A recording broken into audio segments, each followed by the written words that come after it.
শেষ থেকে শুরু করা যাক। নিয়ে আসলাম আরো একটা মিনি ব্লগ। আমি স্নিগ্ধা, গুড মর্নিং সবাইকে। রাতে ভিজিয়ে রেখেছিলাম আমি চিয়া সিড ওয়াটারটা। এটা খাওয়াটা খুব উপকার, স্কিন গ্লো করে আর ওর নানা কাজ করে। তবে দেখে নিয়ে অত বলতে পারবো না। সকাল সকাল এটাই খেয়ে নিলাম, ছোলা বাদাম খেয়ে নিলাম, ব্রেড আর চা খেয়ে নিলাম। তারপরে আমি পরে আর কি মা বললো পড়তে বসতে, ওই জন্য বসে পড়েছি পড়তে সকালে। আর কি করবো, আমি এদিকে দুটো ডিম সিদ্ধ করে নিয়েছি, এগুলো খাবো এখন ব্রেকফাস্টে।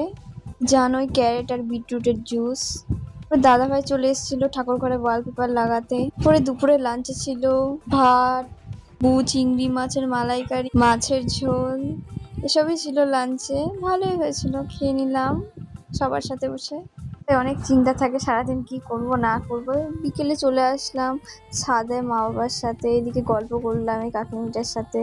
রাতে আমি এদিকে আমার আর দাদার জন্য বানাচ্ছি বার্গার।